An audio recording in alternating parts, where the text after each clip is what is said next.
Hello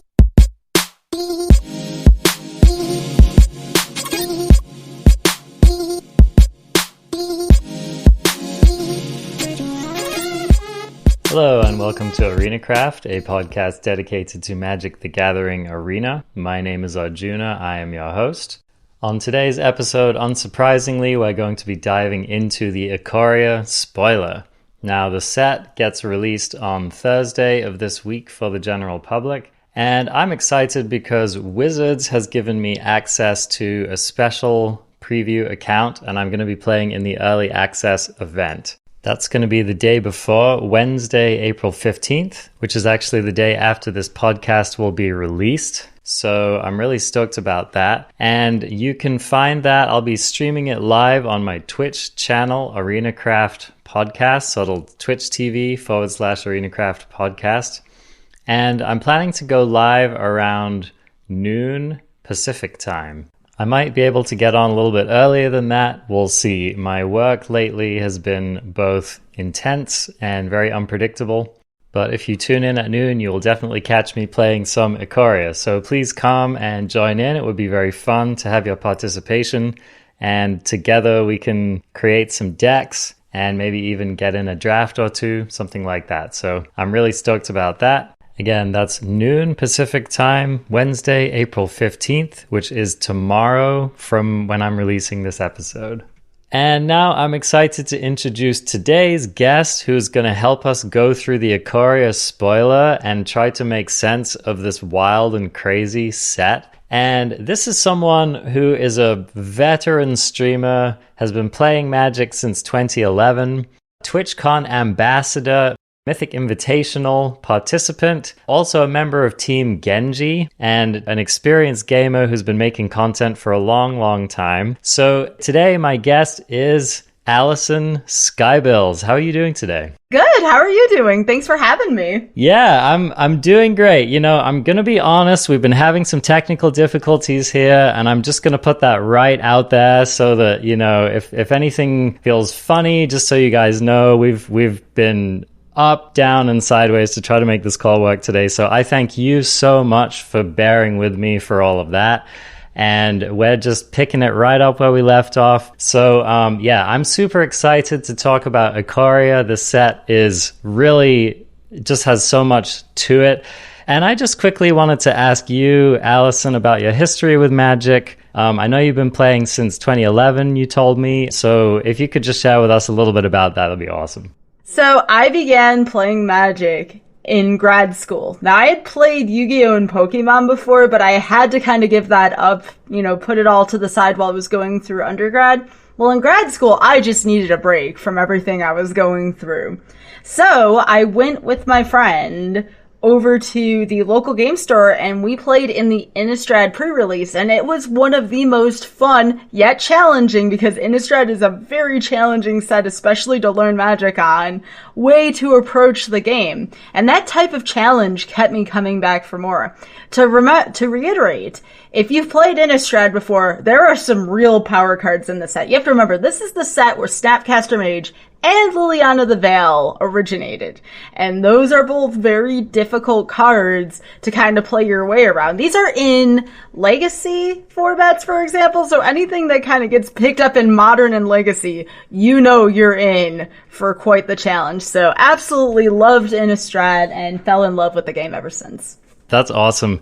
And we were just discussing this a little bit earlier. You were telling me that you had come in on Arena, like, just kind of soon into the beta, right?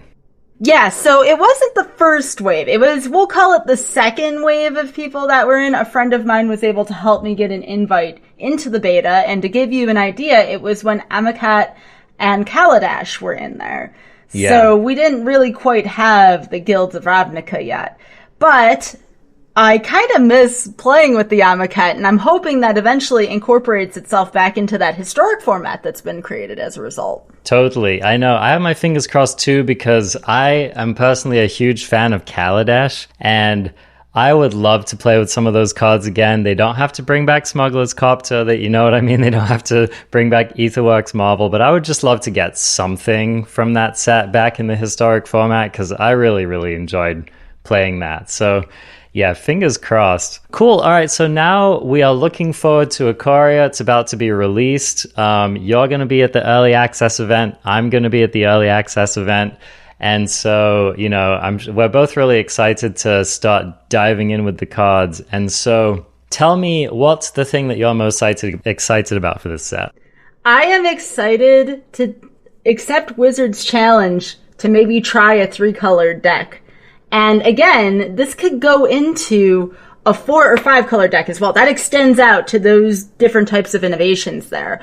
I was not here for Alara Block, and I played Cons a little bit, but not as competitively and constructed as I could have.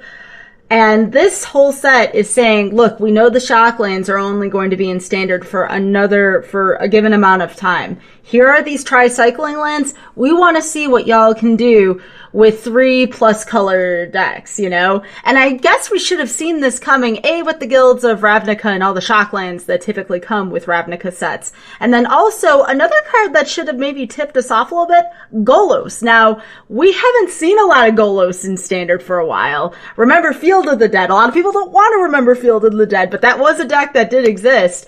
I have a feeling we're going to be seeing a lot of Golos, and that was a hint that something much bigger in terms of us playing multiple colors within a competitive format is concerned, and one surefire sign of that is the Ultimatums. What do you think of Ikoria so far?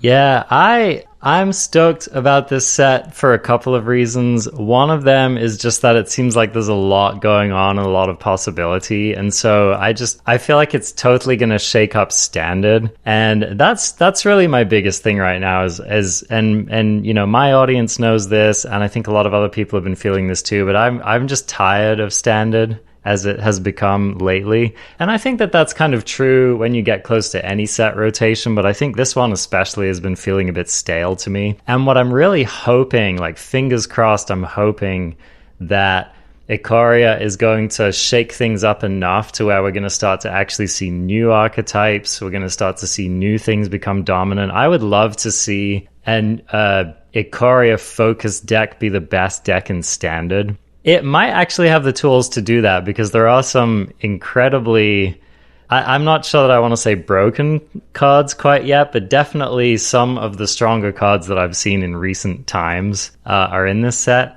And so, yeah, I'm really, from a top level view, I'm excited for it there. I'm a little bit, okay, so the flavor of the set, I'm not quite sure about so far. Personally, I haven't been a huge fan of the Godzilla crossover that they've done. So, call me like a naysayer on that one. It kind of takes me out of the world of Magic.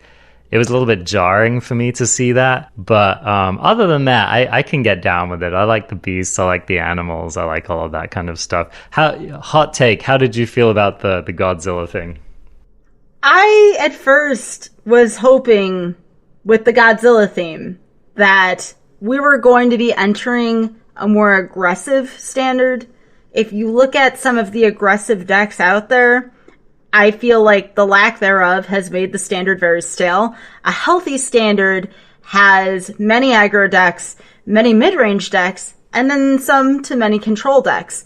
Right now, I feel like Standard is in a very controlling place right now.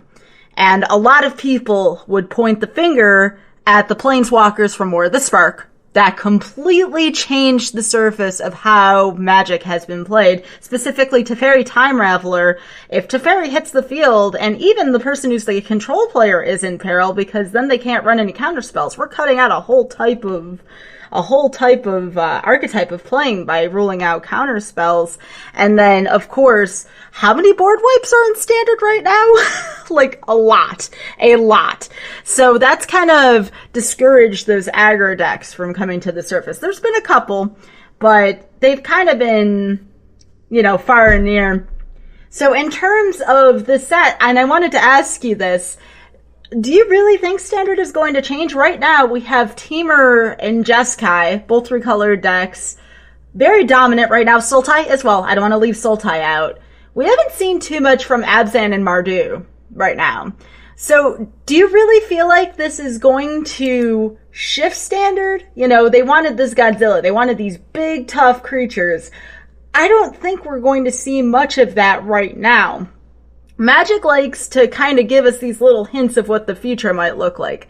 And yes, I do feel like there may be a time and place where these Godzilla cards do become more powerful. They do become the face of Standard. But I think until cards like Teferi Time Raveler and Kaya's Wrath and a couple other Wrath cards rotate out, we might not get a chance to see the full wrath and fury of these huge creatures. What do you think about that? Yeah, it's a good point. Like, there are some sets, like I think Theros Beyond Death, for example, was a really good example of how it took us a lot. I mean, we're almost into Ikoria, and I still feel like this standard set has been... The current standard set has been developing to incorporate more and more of the Theros cards. So, like, right at the beginning of Theros standard, it was basically like Eldraine standard with a couple, it's like, okay, blue-white archetype, which was already getting played, was now shifted into using Elspeth Conquers Death and this enchantment package and Dream Trawler. So that was like a big change, but there were a lot of other decks like the Fires decks and even Mono Red, which became more playable, but it wasn't like a total 360. It's like a total 180, I guess I should say. So yeah, it's very possible that I think we could see right at the beginning of Ikoria Standard that we don't have like an immediate shakeup. But I do, just looking at the cards in this set, there's like something in the back of my brain which is just making me think like this set is going to change things. Okay, so let's talk about some of like the larger themes of the set. This set is definitely very creature focused. It's definitely very permanent focused. So I think, how good Ikoria Standard is going to be and how good Ikoria is going to be in Standard, I think is going to be directly relative to how important creatures are. And this set is definitely pushing the creatures pretty hard. And so like with with mechanics like Mutate, for example, that really... it puts the onus on creatures being important. And it is kind of interesting to think about how our current standard, creatures are important, right? Creatures are still getting the job done. Creatures are actually the soldiers which are delivering the death in Standard. But it's almost like it doesn't really matter. It's like when you look at the creatures, like a creature like Oro, for example, it's like, yes, Oro's a 6/6. Yes, it's a creature. Yes, that matters. But that's not actually why the card is good, right? Or like as another example, Hydroid Krasis, like a Simic card, of course, because Simic's just amazing. It's like, yeah, that card's good, but the reason it's good is not because it's like a 6/6 flying trampler, right? And then when you go down the list of other cards in Standard, creatures in Standard, the important things about them are often not, the creature ability. It's the thing that comes with it. Or it's the implications, right? And I think that's going to be true in this set as well. Like, I think that, there are a lot of creatures with important ETB effects. I think there are a lot of creatures that are going to have a really big impact when they hit the board. But the fact of the matter is that with all of these mutate triggers, it's like it's going to ask you to already have something down, right? And so you really are going to have to be starting to think about building your deck with more creatures in it, or at least more token generators, more something as a way to kind of get the party started if you want to actually get the benefit from that mutate.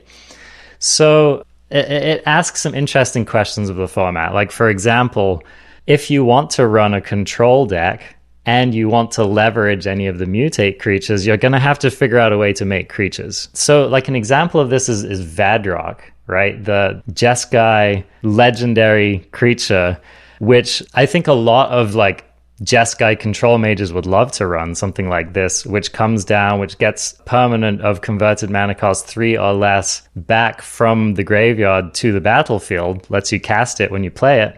That's like a card that, a Jeskai control mage would love to cast, maybe get that Teferi back, get that Narset back, something like that. But in order to do that, you have to have a creature out, right? And so, what's funny? I was just going to say Birth of Meletis, right? It makes a creature for you, but it makes a wall. And so that kind of makes your Vadrock not very good. But it's like already we're running into this issue of like, how are we actually going to make this work, right? So I think that's really going to be the key, is how how are we effectively able to work more creatures into our decks without compromising the power level? So anyway, I just said a lot there. What is this shaking loose for you? Well, I like how you talked about when Theros started, that it was really just Eldraine standard, plus a couple of cards. I think it's going to start out that way, because this isn't a super creature-heavy standard, so some of the heavy hitters, the decks are based around getting a really ideal board state. Simic Flash, you just want to make sure the field doesn't get flooded, and then at the very last second you put in one card that's going to win the game for you, and someone scoops right there. With Ramp, you want to overwhelm your opponent. You want to have all the cards in hand while they have nothing in hand and they scoop there. I mean, what was the last time you really saw an opponent go down to 0 life? Most of the time you're going to see someone surrender before that happens in this current standard. And I think what Wizards was trying to do is they want people to see that creature interaction together. We've lost a whole part of the game where these creatures are supposed to be clashing with one another. Temur Rack, that's another one.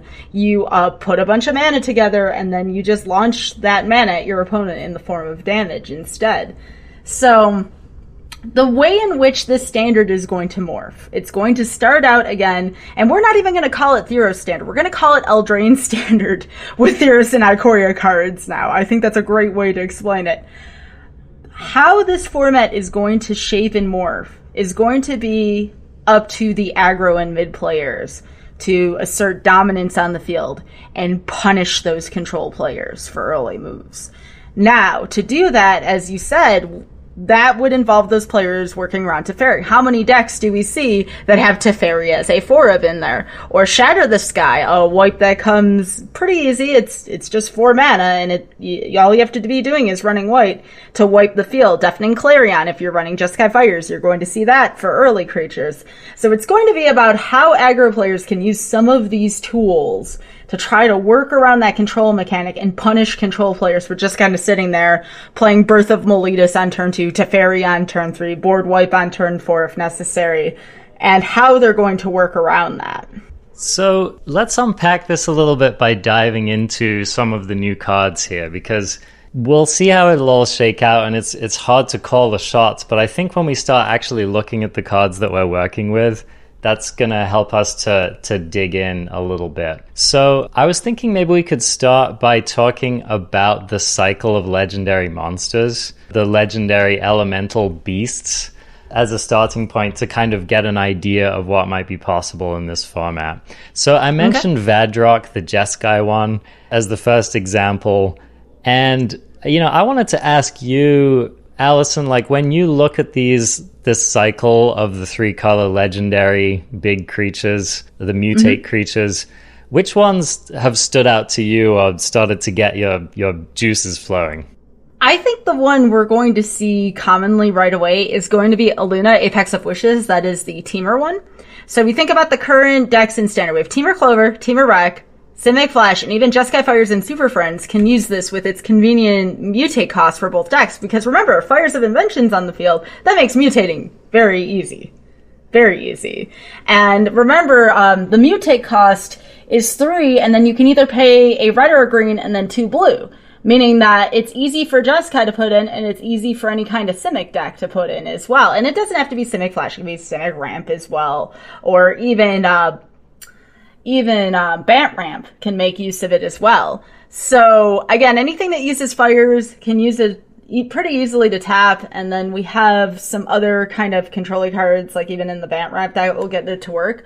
It's Flying Trample, it's a 6/6, and it says whenever this creature mutates, exile cards from the top of your library until you exile a non-land permanent card. Put that card onto the battlefield or into your hand.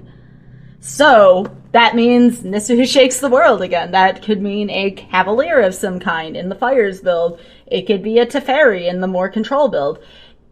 I mean, there's so many possibilities here. It could even, this is really, really scary to think about. In multicolored decks, it could mean a Dream Trawler. It could. Yeah, Aluna into Dream Trawler is a nice little one too, right? Oh, yeah. So, what this makes me think, especially in the Simic colors, is that I think we're going to continue to see a lot of this play pattern of play an Arboreal Grazer or play the I'm trying to remember the name of the mana dock, which is the 0/3 that taps for a green, and it's the elemental. Oh, yes, I know exactly what you're talking about, because right? It's used in conjunction with Risen Reef. Yes. Yeah, exactly. Yeah, Risen Reef is another one. Even Paradise Druid, right? So I think that decks, like we've seen some of these like Simic based, maybe Temur based decks fluctuate between having more or less of these kind of mana docks and small creatures. And I think that we saw a decrease in some of those with the introduction of Theros, because there was so much shattering of the sky happening. And also because people were just looking to do things that were a bit kind of bigger and broader. And so that really just leaned towards putting a lot of lands on the battlefield and trying to have the cards in your deck be a bit more impactful than just like mana docks. But I'm kind of wondering if we're going to see a return to the Arboreal Grazer and a return to the Paradise Druid and stuff like that, because you can slam an Illuna. Like, think about this. Let's say your opponent does Wrath your board, right? And then, but let's, you've developed your mana, right? You've been playing your Auros, your growth spirals. So you have some mana. So if you have a turn where you go Arboreal Grazer into Illuna, into your next Nissa, right? Or into your next Elspeth Conquers Death, something like that. It's like insta board, right? Like insta battlefield. You've basically recovered from the wrath. And so that's like definitely the kind of game plan that a player could work towards in a game. And I think that's the kind of thing that makes a card like Illuna pretty exciting. Oh my gosh, imagine this onto a Risen Reef. I hadn't even considered that until we started talking about that. Risen Reef would be such a good host. Yes. Yeah. That's amazing. That's definitely going to be a bonkers play pattern, I think, that we should definitely be looking out for. So yeah, that whole Elementals package might see a little resurgence in this one. Okay, so let's talk about another one of these. One of the ones that I was most excited about was Nethroi. Let's see if I can get the full name here. All right, so Nethroi, Apex of Death. So this is the Abzan one. It costs 2 white, black, green. It's a 5/5 Death Touch lifelink, and it mutates for 4 and either a white or a green and 2 black. So 7 mutate cost, but whenever it mutates, you return any number of target creature cards with total power 10 or less from your graveyard to the battlefield. So this is definitely, and I've noticed this in general with Abzan in this set, it seems like it's really focused on creatures, and again, really focused on permanence.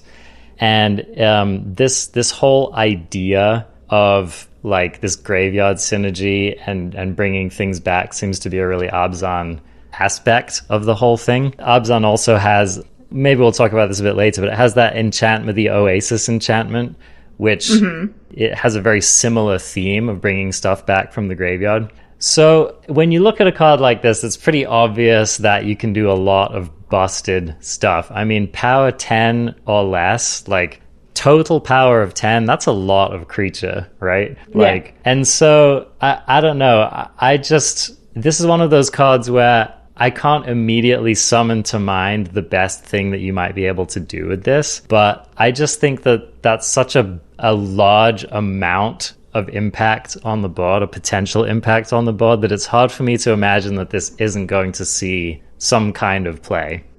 Yeah, and as much as I can see it entering play, I can think of some ways to play around it. Now remember, we're keeping a close eye on the graveyard right now with the escape mechanic. That was something Theros kind of told us to keep in mind. So some things to watch out for if you choose to go with Nethroi, and I could totally see the Golgari dump stuff into the graveyard type of thing going on. However, a lot of people are beginning to play Agonizing Remorse. If it's not in the main, it's in the side. If it's in black, and you can exile stuff out of the graveyard. So many people think it's just another Thought Erasure. It is not. And not only can you remove it, but you can go into the graveyard and exile it. It's such a good card. And then, did you know that the decks are starting to sideboard in Leyline of the Void? Leyline of the Void is still in Standard. Did you know that? I know. Fun fact, right? Yeah. So, Nethroi is cool. I mean, I would love to see, like, some questing beasts hit the field off of it. I mean, that is one of the biggest, baddest green creatures I can think of right now.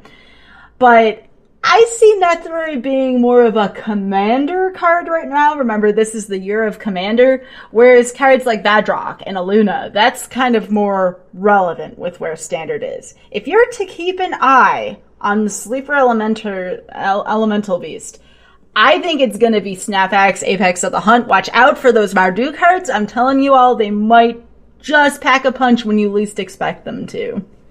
Yeah, you're right. It is fairly easy to hate on Nethroi, Apex of Death, and the whole strategy that it's going for. I mean, the fact that we still have Ashiok 3 in the format, like, that's obviously a total nightmare for a deck like this. I wonder if there might be some more combo-based applications for a deck like this where you're actually trying to, like, mill a bunch of cards and return them in the same turn.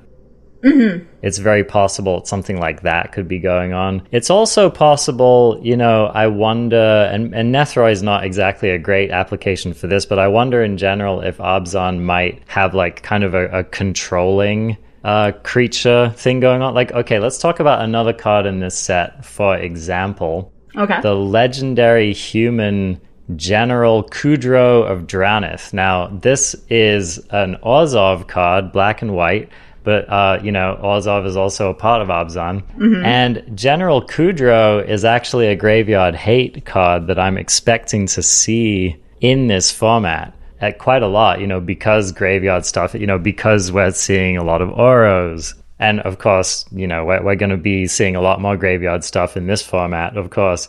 I actually could imagine a deck which is running both of these cards. Like, I can imagine a deck that's running Nethroi alongside General Kudro, maybe not trying to do this super over-the-top, going to return all 10 power of my creatures kind of a thing, but doing more of, like, let's say you had an Abzan deck that was running cards like Oath of Kaya.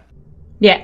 And the hero of Precinct 1. Yeah. And then maybe you have like a top end of Nethroi.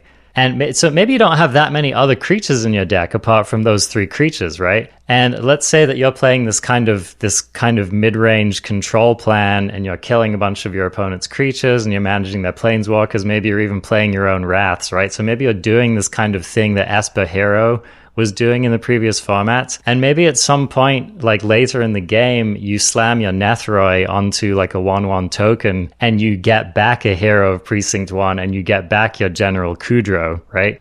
So I could see some play patterns like that, which weren't like immediately combo, destroy your whole board kind of strategies, and also strategies that wouldn't get totally wrecked by a card, like Ashiok, for example, or Agonizing Remorse. Now, of course, I mean, this is just like off the top of the dome, but yeah. I wonder if Abzan might not have a bit more of like a measured, like a creature control kind of an aspect in this format.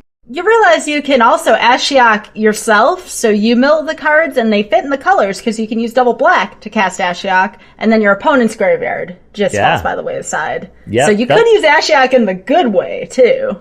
Yeah, interesting idea. Again, maybe it goes nowhere.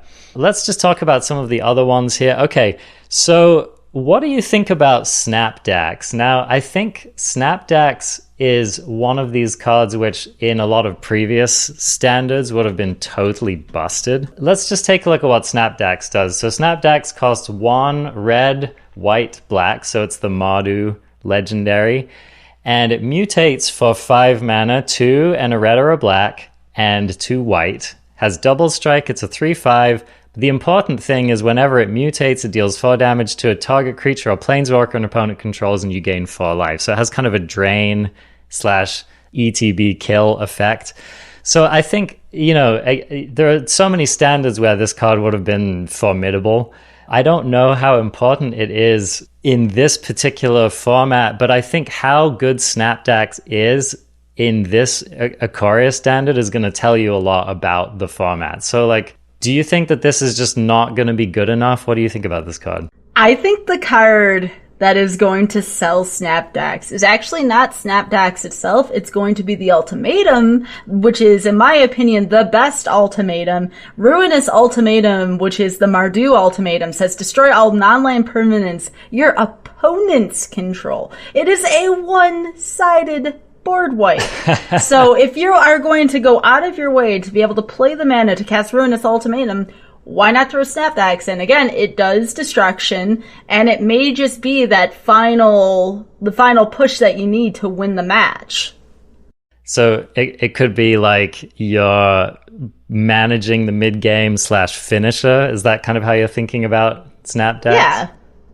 And it also has double strike. There is always good ways to put double strike to use. That's true. That's true. And a 3/5 double strike is no joke, especially for 4 mana, you know? I mean, just being able to slam like a turn 4 3/5 double strike if you need to, that shuts down a lot of things. I think that is something to consider, especially if you're getting plagued by like an aggro matchup or maybe like a kind of a low mid-range creature deck.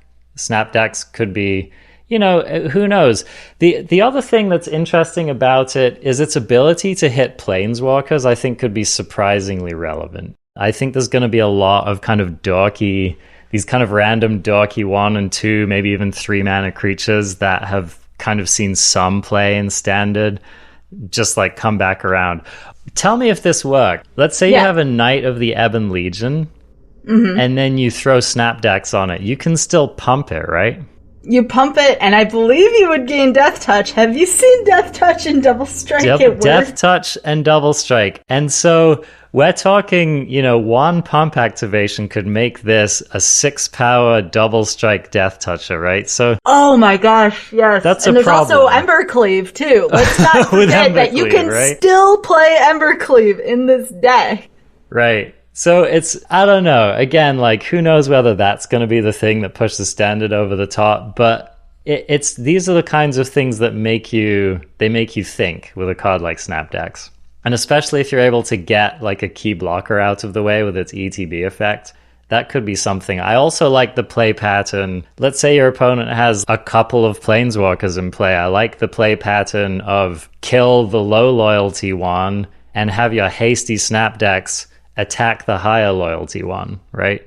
So there are just a lot, again, like if you just have a little bit of imagination about this, it could just be very, very dangerous to like let your opponent have any creatures on the board, right? Like if I was playing against this deck and my opponent has, they have 1 Knight of the Ebon Legion. Now you have to be thinking, okay, I might next turn be having this massive, hard to deal with dangerous creature coming in at me. Yeah, one of the most important things that's going to make someone succeed as someone who makes full use of the mutate mechanic is to think about all the possible hosts and the synergy between those hosts. No, totally. All right, now I don't want to spend much time on Brokos because I don't really think Brokos is going to see much play in Standard, but let's just cover him quickly so he doesn't feel left out. So Brokos is going to be amazing in Limited, but not very good in Standard, I think. So Brokos costs 2 and Sultai, black, green, blue.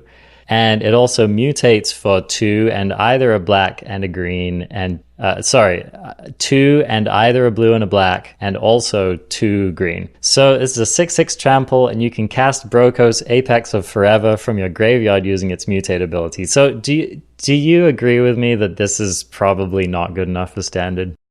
Yeah, it has the same shortcomings that Netherai has. Again, a lot of people playing Agonizing Remorse. We're starting to see more Leyline of the Void. It's just too easy to shut down. However, recall the colors that Brokos is in. This is Sultai.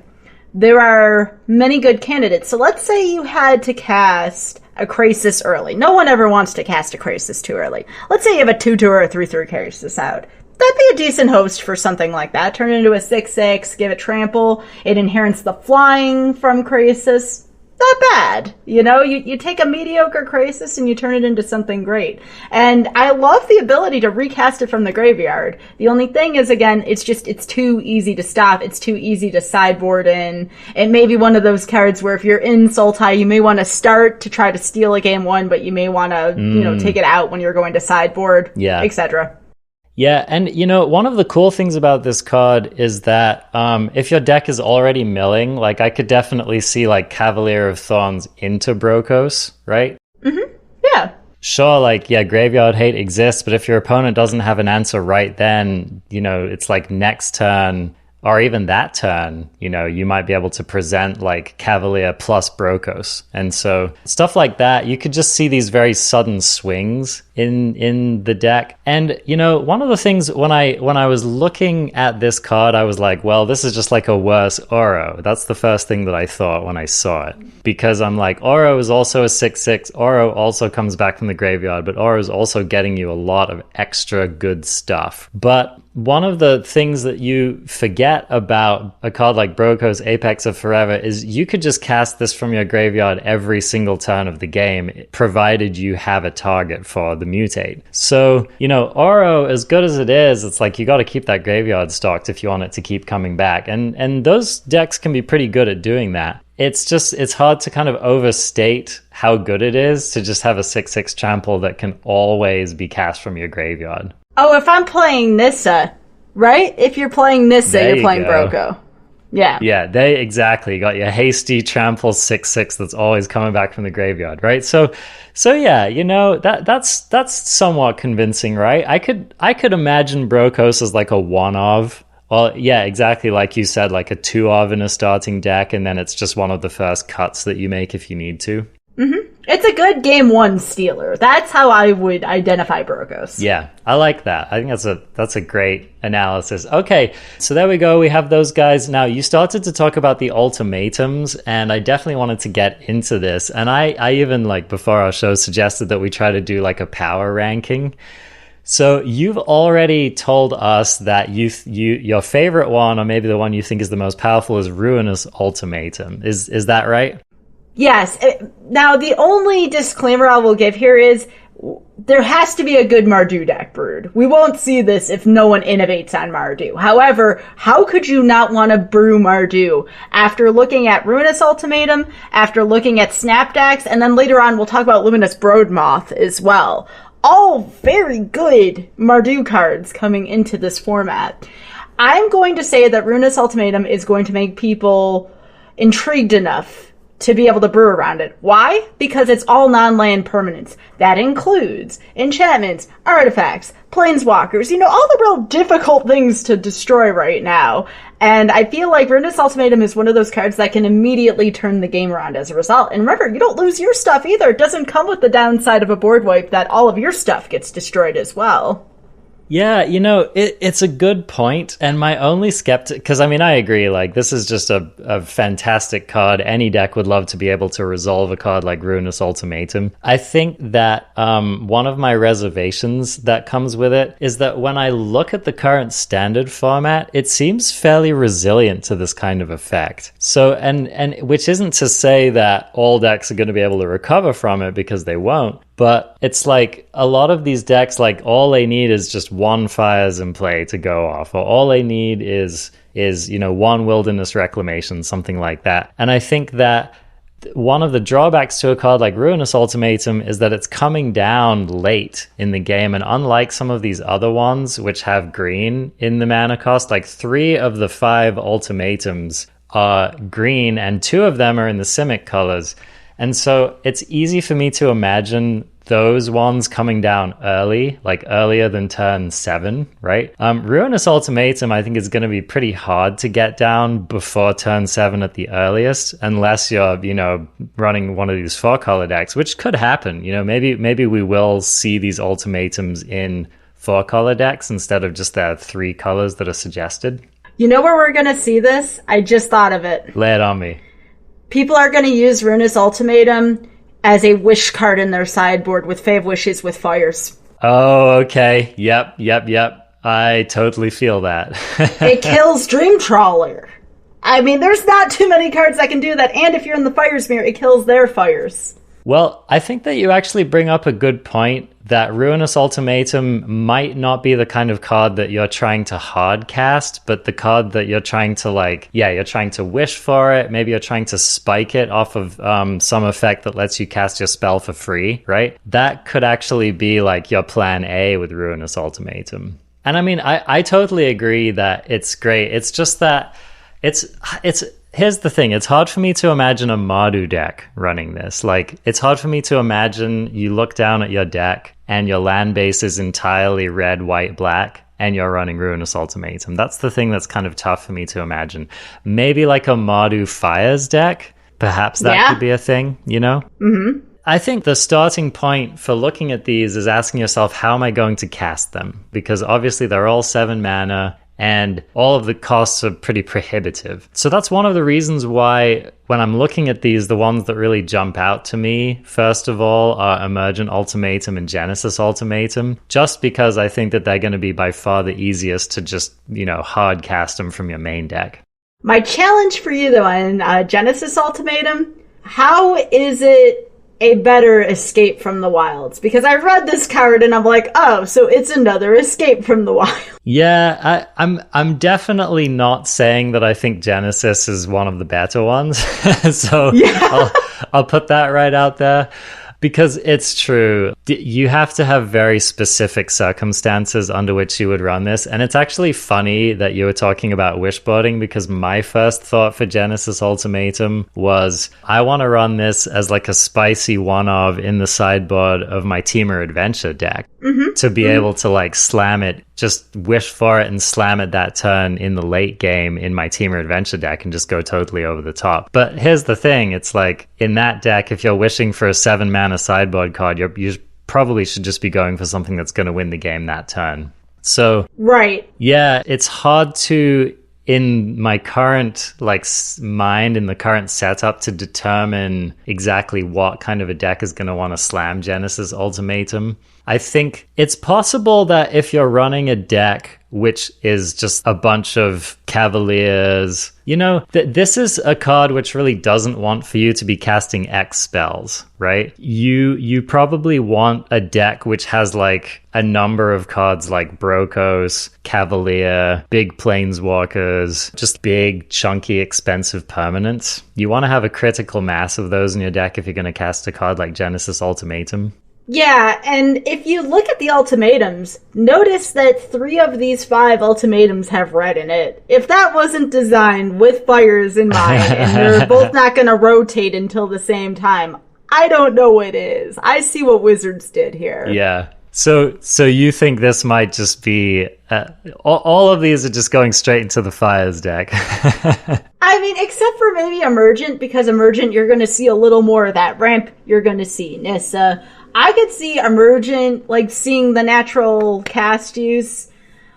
But even then again, it's like, where's the line between these are game-changing cards and these are win more cards? And again, we have to keep in mind that Wizards wants a lot of these cards to be used in Commander. So when we're merely talking about standard application, when it comes to ultimatums, I see the ones with the red symbols being used in it the most. For fires, Inspired Ultimatum, I can see being the most used ultimatum because that card is Jeskai Fires and everything Jeskai Fires needs in a bundle, especially with that draw 5. Well, okay, so I love that you brought this one up because a lot of people on Twitter and Reddit and stuff have been posting all these memes about how bad Inspired Ultimatum is. And it all stems around that target player gains 5 life, the white part of it. Yeah. But when I'm looking at all of these, I actually feel like Inspired Ultimatum may be the one that gets cast the most in Standard. Mm-hmm. And the reason for that is just that I could definitely see a control deck wanting to run 1 or a couple copies of this. It's not hard to see that this is just a way that a control deck, let's say that for any number of reasons your Dream Trawler plan is not your go over the top plan in your white-blue control deck anymore, right? There's a lot of things in the format that could make that the case. And if so, you might actually find yourself looking for a big, expensive, push over the top sorcery that's going to get the job done that's not necessarily a creature or not necessarily a planeswalker. And so I could definitely see a deck just controlling the board, playing some cheaper planeswalkers, moving towards a late game where they get to slam an Inspired Ultimatum. And this card just basically says 7 mana stabilize a control deck. Or the mirror match when it comes to Jeskai Fires. That is a Jeskai Fires stabilized. Think about it. These numbers weren't put here on accident. Gains 5 life, deals 5 damage to any target. That's any of the Cavaliers in the Fires decks. They all have 5 toughness on them.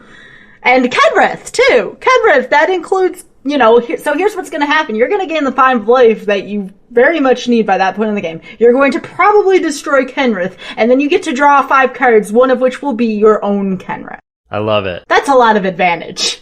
This should just be called Fire's Ultimatum. Yes. Well, if you look at the picture, I know y'all can't see this right now. Yeah. The picture is literally someone standing on a rock with like this wave of lava kind of in the background. Yeah, this is for the Fires matchup. And again, to get to the other ultimatums again, I'm going to stand by my statement. We're not going to see any non-red ultimatums get played in standard. We'll see them in Commander, but I don't think we're going to see Eerie or Emergent Ultimatum. Eerie Ultimatum, again, that's the Abzan one, says return any number of permanent cards with different names from your graveyard to the battlefield. Again, graveyard targeting. Have to be very careful in this standard with anything that targets the graveyard. Looks beautiful in Game 1, is a disaster in Games 2 and 3. And then Emergent Ultimatum, it looks pretty. This is the Sultai one.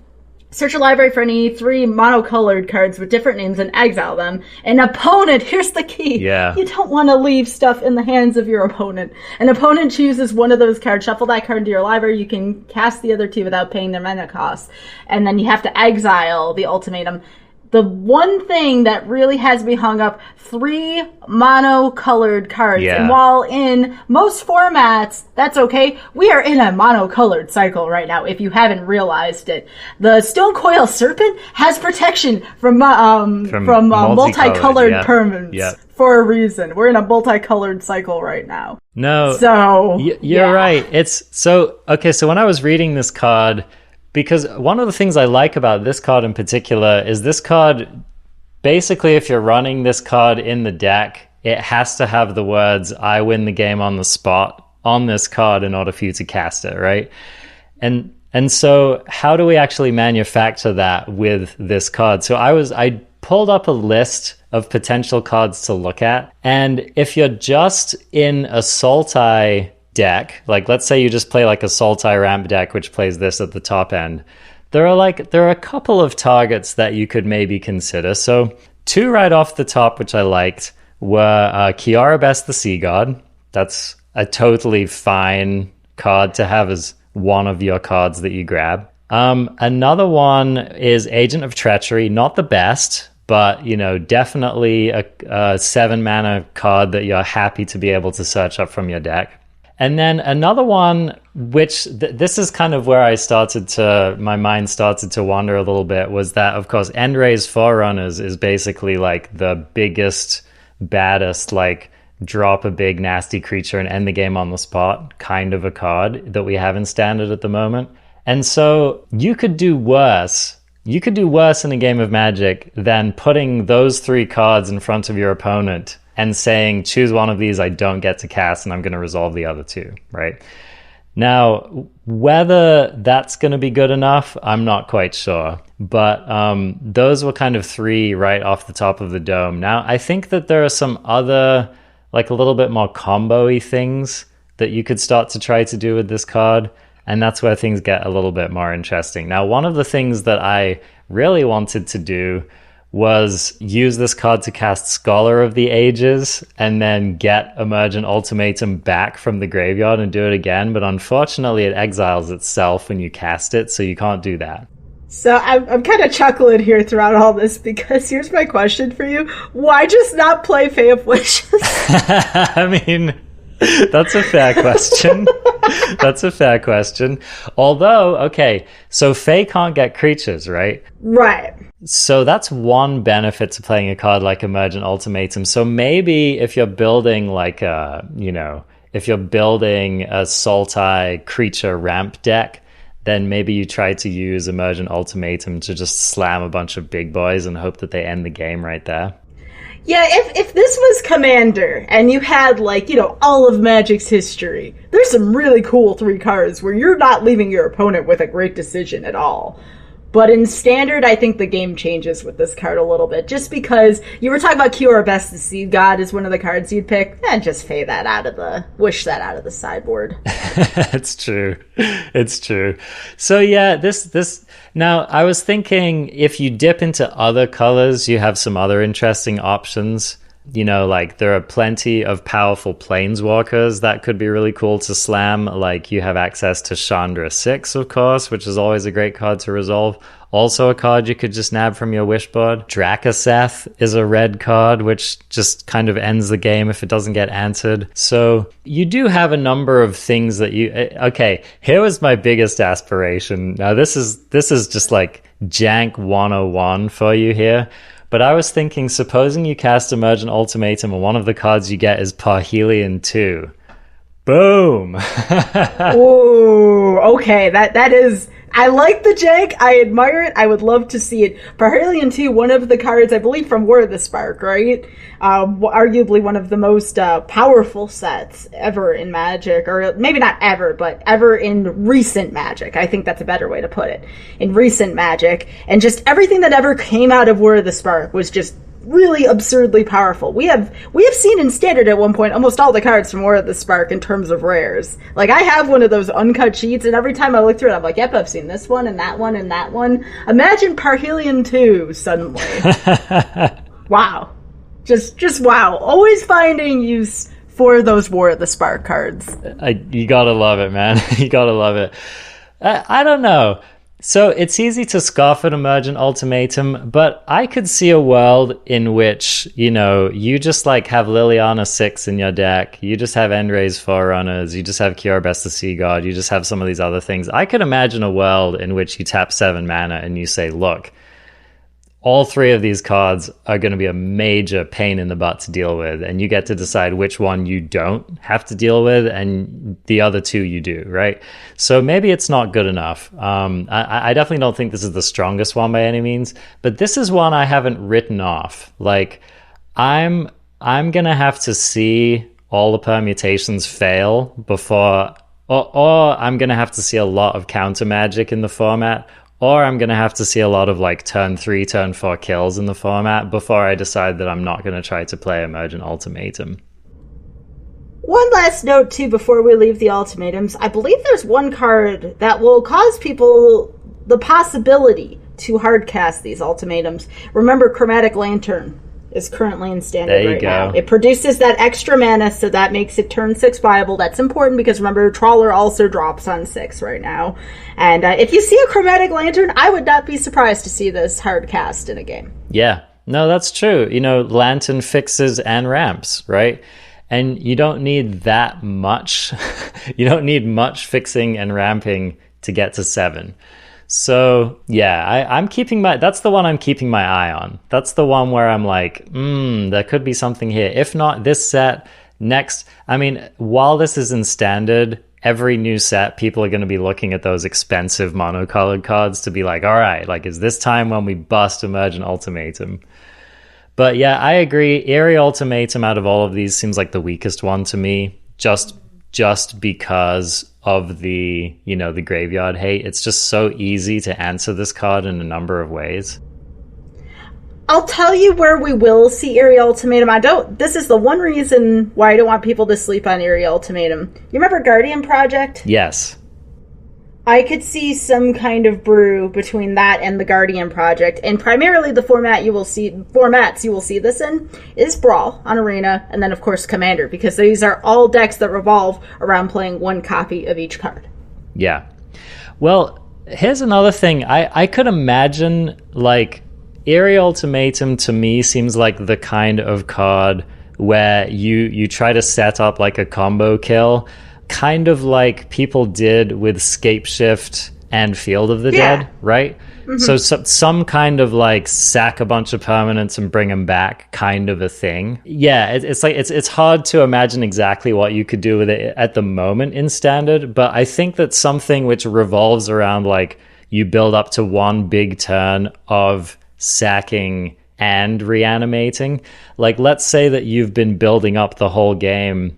Let's say you have like your Woe Striders and your, Witches Ovens of the world and your, maybe Gary. Maybe you're running like kind of a black based thing, right? And then maybe you set up for this thing where like your opponent's graveyard hate is not you know, maybe it picks off a thing here or there, but you're not putting all your stuff into the yard the whole game. But then you set up like a big turn where it's like, okay, I sack a bunch of stuff that's already on my board, put it in the yard, and then cast my ultimatum. So I don't know. That's another one where I think like it's probably going to be more of a combo kill than just like a top end for like a grindy deck. But I could see part of the combo being a classification.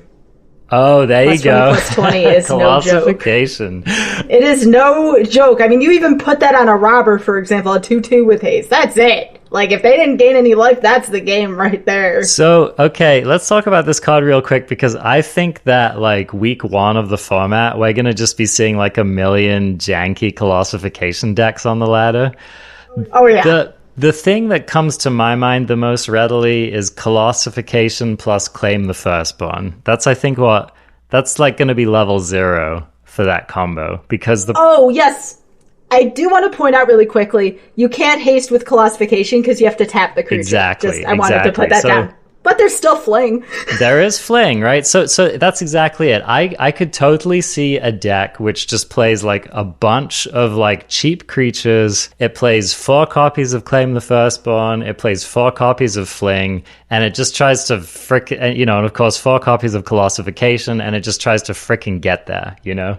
So we're going to see it. It's probably going to be terrible, but just brace yourself for that on the ladder, because it's going to happen. Are you waiting for the jank? Oh, I mean, the jank's already happening in my head. I'll tell you what. So, okay, so we covered those 2 big cycles. I'm sure that you have like a handful of cards that you're really excited to get building around. So let's dive into that. Like, what are some of the cards in this format that have got your gears turning? Okay, so in terms, there's like 2 classes of cards. It's cards I think we'll see play and how people are going to use it, and then cards like I'm really excited about. So let's go into, as someone who has been on the standard ladder quite a bit lately, cards I think to watch out for. I have a card labeled on my list is the card that will destroy us all. And this could possibly be to the point where this is a bannable offense. Ooh. This could be, I'm not saying it will be, this could be the Oko of this set. And everybody knows right now, you got that card in your mind that I'm thinking about, Song of Creation. I'm sorry, this card is really busted. I'm terrified of it. Teamer already is a busted set of colors. Why give it something this powerful? So again, for those of you who don't know Song of Creation, it's 1 green, blue, red. It's an enchantment, and it states you may play an additional land on each of your turns. Whenever you cast a spell, draw 2 cards. At the beginning of your end step, discard your hand. That's not much of a drawback. That's not much of a drawback. It's not, like, and it's one of the challenges with this is it's not legendary either, so you can actually have multiple of these out at once. So yeah, I think we're gonna definitely see people just trying to bust this card from the second they're able to craft it. The first thing that came to my mind when I saw this card was comboing it with another card in this set, Riel the Everwise. So let me just pull up Riel so I can read her for you here. Riel she's a legendary creature, human wizard. She costs 1 blue-red. Riel the Everwise gets +1/+0 for each instant and sorcery card in your graveyard, which is kind of whatever. But she reads, whenever you discard 1 or more cards for the first time each turn, draw that many cards. So I could definitely see a deck which is focused on, like, you try to play as many cards off of your song as possible, and then at the end of the turn, when you discard whatever cards you didn't play, you draw that many with Riel. And so I'm just envisioning a deck which, like, just tries to churn through itself at, like, lightning speed and cast a bunch of spells. And, it's like, from there, it's like insert target finisher, right? It's like the finisher is not even necessarily important when you have an engine like that. You just need to find the best one. Right. There is one card, though, that shuts all of these cards down. Look out. You're going to see more of it now as we go on Narset 3. Yeah, that's true. More. No, Narset always sucked to play against, and it's not going to get any less sucky to play against, that's for sure. And everybody forgets about her passive, including me sometimes. It's so embarrassing. It's, oh, right. Yeah. That's on the field. I'm sure you've had that embarrassing, like, cast your Krasis into Narset experience. Oh, yeah. So, whatever. No, the worst one was Cavalier of Gales into it. And then you have to put 2 cards from your hand on top of the deck. Yeah. Basically discard 2 cards. Yeah, that's pretty nasty. Yeah, don't forget to do that, folks. It's not fun. Yeah, totally. So yeah, Song of Creation, definitely a card I'm going to be building around in my early access event for sure. There's going to be a lot of ways to exploit that card. Look out for it. Even in a limited capacity, it's still going to be really good. Yeah, no, it is. All right. Totally busted. All right. Next one up. What do you got? There's another mythic I have my eyes on. So you're talking about creature and graveyard interaction. And there was one mythic, we've been looking at all these different elemental bees and some of the other mythics from this set, but there is one that particularly stood out to me. Have you seen Fiend Artisan? Yes, I have. Okay. Yep. So, again, whenever you see the Golgari, the Golgari card, the split and split, all I can think of right away, first card, Deathrite Shaman, right? Now, while this is not a Deathrite Shaman, it could have the impact of Deathrite Shaman. So it says Fiend Artisan gets +1/+1 for each creature card in your graveyard. Again, that feeds into the graveyard strategy you were talking about. And then this text may look a little familiar to you. For X, and then you either play a black or a green, sacrifice another creature, search your library for a creature card with converted mana cost X or less, put it onto the battlefield, then shuffle your library, activate this anytime you could cast a sorcery. Do you know what card that is? Almost. It reminds me of Vannifar, but it's basically one of these birthing pod kind of things. Yes, birthing pod. Yep. And that was the card that I had thought about immediately as well. Now, the downside, it is a 1/1. It is very easy to pick off. I want to make that known. However, if this card gets loose for even a turn or two, oh my gosh, the whole game could just be lost to it. Well, okay, now here's the interesting thing. You say it's a 1/1. The thing is, it gets +1/+1 for each creature card in your graveyard. And the casting cost of this card is 2 Golgaris. So basically, you can pay 2 black, 2 green, or any combination thereof to cast Fiend Artisan. And so if you throw this thing down with any creatures in the yard whatsoever, it's like already going to be a big boy. So, this is obviously a deck which is going to be aiming to be getting creatures in the yard. And so it's not hard to imagine this just being a 2-mana 5/5 or a 2-mana 7/7 or something. And so even just like the Tarmogoyf-ness of this card is enough to give you some pause. And then, yeah, just like you said, this is basically a birthing pod stapled to a Tarmogoyf. And that should definitely make your eyebrows raise, when you think about that particular combination. So it is not as good as either of those cards, but you've got like a little bit of column A and a little bit of column B, and maybe those both add up to make a creature that's good enough. Absolutely terrifying. Yeah.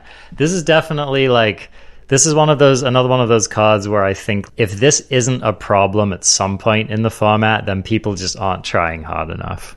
That's what I think about this card. And then there's one more mechanic I feel like we need to make sure we get to. It's the one that everyone's been talking about, speaking of bans. Companion. So one of the first times I saw a companion, and I love otters. If you've seen my Twitter, there are just otters everywhere on it. So, even before all this happened. Big otter fan. Lutri the Spell Chaser was banned from Brawl and Commander, I believe. Yes, banned before release, exactly. But what do you think about Companion as a mechanic? Okay, so a lot of people have been kind of saber rattling about Companion and just saying it's like broken, too strong, yada, yada, yada. And it's not that I don't agree that some of these companions are super strong. I think they are. But for me, the thing that I'm worried about with these is just that it's going to homogenize the gameplay. That's kind of the part that is challenging for me. So for anyone who's not familiar with this mechanic, basically you get to start the game with one of, well, I guess as many of these as you like, but you can only cast one of them from your sideboard. So you put this card in your sideboard, they're all creatures, and they give you a stipulation for your deck. They say, companion, your starting deck must something, right? And if your deck meets the criteria, then you are able to just cast this card whenever you like, whenever you can. It enters play like a normal card, and it just behaves like a normal card from there. So for any of you familiar with Commander or familiar with the Brawl format on Arena, this is almost like a Commander. The difference is that once it enters play, it is in every way just a normal card. So when it dies, it goes to the graveyard. It can do anything a normal card can do and nothing a normal card can't do. So one of the things that I'm concerned about is just that being able to have access to one of these cards every single game in Standard if you want to, I think really can make for some pretty boring play patterns. And one of the reasons why Commander doesn't become such a boring format in the face of being able to always cast your Commander is that it's a singleton format, and it's a 100 card deck format, right? So you have a deck of 99 singleton cards, and it's just, you're just not going to draw the same cards every game when you're playing that format. And so it's one of the things that keeps Commander interesting, right? Whereas with Standard, you're playing 60 card deck, up to 4 of any card that you want to play, and you also get this Commander-like card. And so we're just going to consistently see these games where someone is... I mean, Standard's already kind of samey, right? It's like you play against Red and you're like, yep, 1 drop, yep, 2 drop Robber of the Rich, yep, I knew that was coming. Are they going to have their Anax on turn 3? Yes, they do have their Anax on turn 3. So when you start to see, people with these companions, they're always going to have that card on the turn that they can play it. And so that's kind of more what I'm worried about, is not so much like the power level as just like the homogeneity of it. So one of my questions for you is, do you feel like this companion mechanic will change the way people choose to mulligan? That's a really interesting question, actually, and not one that I had really considered. Yeah, that's actually really interesting. So you might tell yourself, okay, well, I effectively have another card in hand, so I might mulligan more aggressively. Mm-hmm. Especially with the London mulligan, too. Yeah, with the London mulligan. That's a really good point that I hadn't really considered. And I think especially for some of these that have like these particular stipulations, like, I don't know, let's look at just one of these, Gigantha the Wellspring. So this one costs 4 and Gruel, so 4 and either red or green. And it's a 5/5.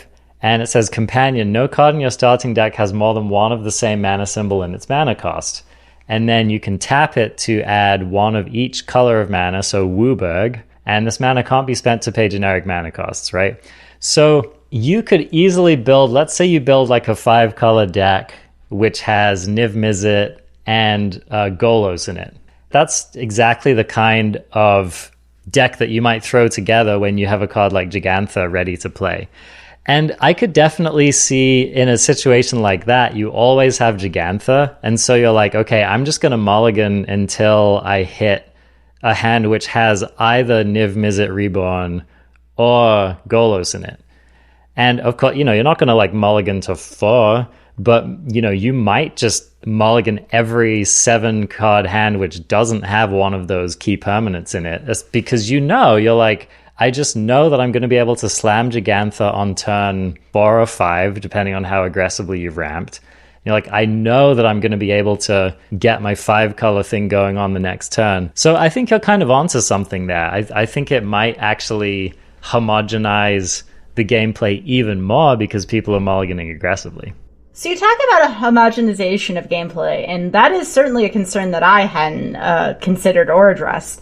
However, one thing that puts you at a disadvantage if you use this companion mechanic, your deck becomes more predictable. Yeah, that's Your true. opponent will know which cards you cannot play. Now, Gigantha is a little bit of an exception here, because if you're playing, for example, Teamer, you can still wish for an Embercleave. It says starting deck. Right. Starting deck. Right. That doesn't count the side deck you can wish from. So Embercleave is still a possibility. You have to see the wish first, though, for it. However, if I'm playing a card like Ikoria the Orphan Guard, which is a card I've considered building around, each creature card in your starting deck is a cat, elemental, nightmare, dinosaur, or beast card. If it's not any of those types, your opponent knows that those cards aren't in your deck. Now, you may think to yourself, in competitive play, a lot of times you're going to have your opponent's deck list in front of you. At least in digital play, this has been the case. You get to have the deck list. So that wouldn't matter. So we might start to see maybe a divide between, open deck list versus closed deck list. And there's just so many more layers of the game that this develops and how we choose to mulligan and think about our moves. That's true. And you do raise a good point. When you're playing Brawl or Commander and you look at someone's commander, you're like, I already know, not entirely, but you're like, I already know what strategy I need to take against you. So I think that you're totally right that it does give your opponent some critical information. And, for all I know, it could actually increase diversity in the meta game because people are trying to meet these deck building restrictions. It could, in the very least, just create new archetypes, right? So let's look at one of these. Lurrus of the Dream Den, for example. This one costs 1 and then 2 Orzhov, either a white or a black mana. So 3 mana total. This card is a 3/2, and it says Companion. Each permanent card in your starting deck has converted mana cost 2 or less. And it also has lifelink. It also says during each one of your turns, you may cast 1 permanent spell with converted mana cost 2 or less from your graveyard. So I could easily see a deck that has not existed before coming into Standard because of a card like Lurrus of the Dream Den. And so what you're looking at is maybe like a deck which plays a number of cheap creatures that have very specific uses. And then maybe this deck plays, because the permanents have to be cheap, but the spells don't. So maybe you have some cheap creatures and then you have some more expensive instants and sorceries, and you're looking to exploit something like that. So we might see like a new cat oven deck, for example, that we didn't see before. And I think that would be really cool. So I'm kind of looking forward to seeing what the Lurrus of the Dream Den deck is going to look like in Standard. Now, a card which I think is leaning more towards homogeneity that I'm not so excited to see is Karuga the Macro Sage. This one, I'm probably not the first time you've heard people talking about this, but this card basically just fits right into the Fires deck in Standard right now. And this one costs 3 and 2 Simic, so either a blue or a green.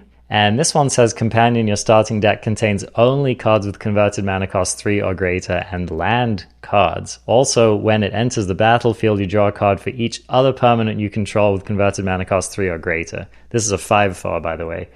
So what a lot of people have been pointing out is that the Fires deck already meets this stipulation with very few exceptions, and it's very easy to take out the exceptions. So if you look at your typical Fires deck, the curve usually starts at 3, and the only exceptions are that sometimes people will play some of the adventure creatures, like the Bone Crusher Giant and the Brazen Borrower, to give them some interaction on turn 2. But because those are both creatures, and because the casting cost of both of those creatures is 3 mana, they actually qualify for the Karuga's stipulation. So, we're almost certainly just going to see, you're going to fire up your arena and you're going to go into a ladder match and you're going to see Karuga pop up and you're going to be like, Fires. So what do you think? Do you think this one's just going to be an auto include in every Fires deck from now on? Oh, absolutely. I don't think there's any reason to not include that. And remember, these aren't the rules of Standard. You're not restricted to the colors of your companion. Some people may be a little confused with that. So yeah, if there is such a deck archetype where it just easily fits a companion, you take advantage of the extra card. You have it in your opening hand and it's the reliable. With Lurrus, for example, Lurrus fits into Orzhov Enchantments. It was a very briefly well-lived deck, but Orzhov Enchants plus Lurrus would be awesome because you have your cheap creatures and then you can have all of your enchantments in there. And if you have a handful of enchantments but no creature, you can just cast it from the graveyard. So unfortunately that doesn't work because Lurrus says permanent card. Permanents, that's right, that doesn't include auras. That makes me sad, though. I know. I guess I was kind of bummed That is bum. I also made the mistake because I thought planeswalkers weren't included, so I was thinking it was going to be like cheap creatures and planeswalkers, but no, it is actually just permanents. It could just be board wipes then, and then you could just recast everything over and over. I love it. You know, this is the deck, all right? This is your deck. You have Loris in your sideboard, you have cheap creatures, you have ramp spells, and you have ultimatums and wraths. That's it. That's all your deck plays. Or what if it's a bunch of little creatures and you just reduce your land count? There you go. Yeah, well, there you go. And that's the kind of thing that wouldn't have been good enough pre a card like Loris, but because you have access to Loris all the time, it could just actually, you know, a deck like that might actually be viable in Standard, whereas it wouldn't have before. So I think that balances out the argument that we're going to see less interesting stuff, because I think we are going to see a Loris deck. We're probably going to see a Kahira deck in Standard. I'm sure we're going to see Gigantha. I mean, there are so many decks in a lot of formats that could just slip Gigantha right in there. Yeah, I realize that Loris is a little bit of a contradiction. Obviously, it's not in your starting deck, but it's 3 cost and everything is mana cost 2 or less. That card's so confusing. I know, isn't it? Yeah. It's like, I'm the biggest cat in town. If you're going to hang with me, I need to be the biggest. So here's the thing as well. Now, we've talked about constructed play. Something I also want someone else to consider. If you pack one, pick one of these companions, oh my goodness. The ways in which you're going to be making your selections around having a deck like that. Yeah, no, totally. Yeah, I think there are definitely some of these that are worth considering for Limited. I actually think these are really cool in Limited because, A of all, I think you're going to have to work pretty hard to actually make them busted. I mean, other than the fact that you get a free creature, which is in and of itself kind of busted. Like, for example, okay, would you first pick, let's say, pack one, pick one, you see a Kahira the Orphan God.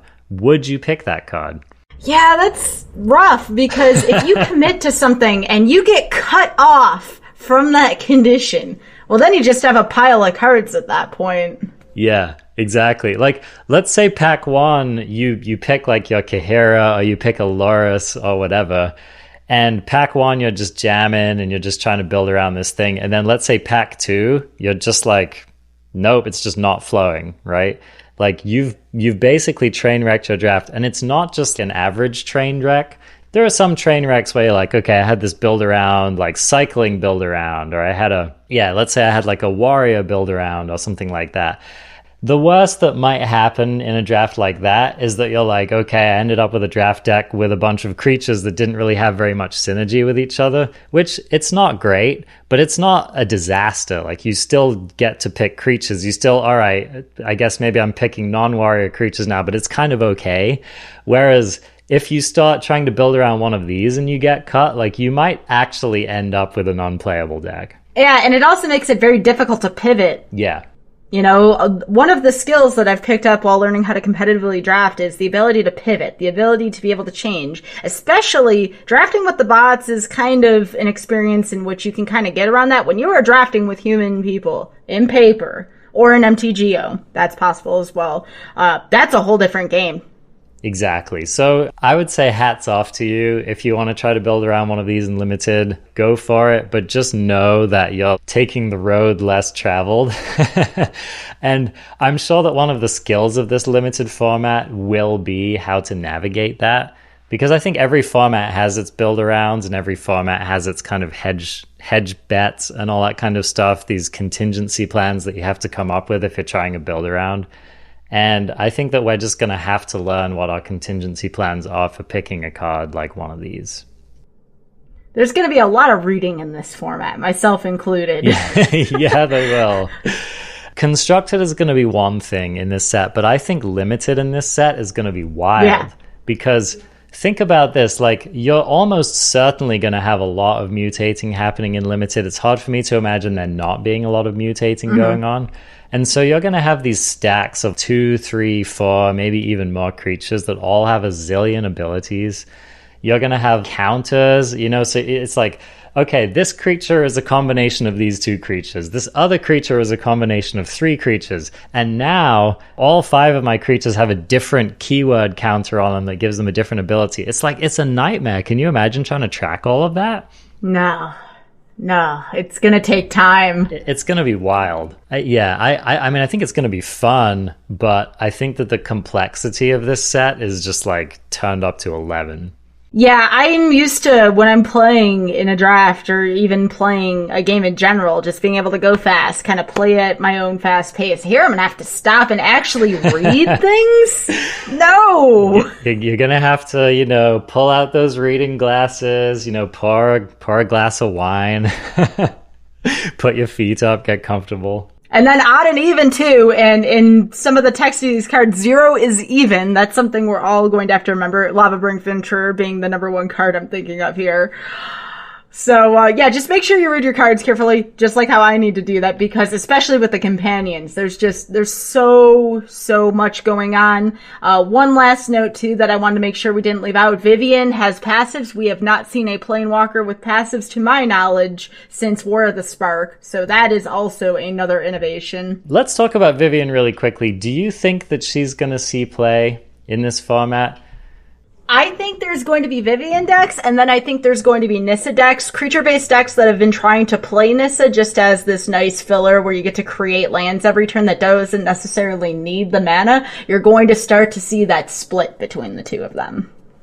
I think that that's a good call, because they're jockeying for the same position. So let's read this card. Vivian, Monsters Advocate, 3 green, legendary Planeswalker Vivian. The passive is you may look at the top card of your library anytime. You may cast creature spells from the top of your library. Okay, so this is basically like it's like an experimental frenzy for green. Or Courser Crufix, too. There you go. Yeah, it's a Courser Crufix, exactly. So starting loyalty is 3, which is low, by the way. Let's take a moment to appreciate in terms of just consider, but also appreciate in terms of this isn't one of those busted high loyalty Planeswalkers, which I'm actually thankful for. So 3 loyalty Planeswalker, the +1 is create a 3/3 green beast creature token, put your choice of a vigilance counter, a reach counter, or a trample counter on it. So reminiscent of Vivian, but definitely different. The -2, Nissa is what I meant to say, reminiscent of Nissa, but different. The -2, when you cast your next creature spell this turn, search your library for a creature card with lesser converted mana cost, put it onto the battlefield, then shuffle your library. So that -2 is quite a strong effect. Being able to wish for stuff out of your library it's a strong mechanic, especially if you're able to get some toolbox creatures in your deck. Here's a card I was thinking about that actually might combine very well with Vivian, is another card that was spoiled in this set, called Gemraiser. Now, this card it's a 3 and a green for a 4/4, has reach trample. The mutate cost is 1 green. And it says, whenever this creature mutates, destroy target artifact or enchantment an opponent controls.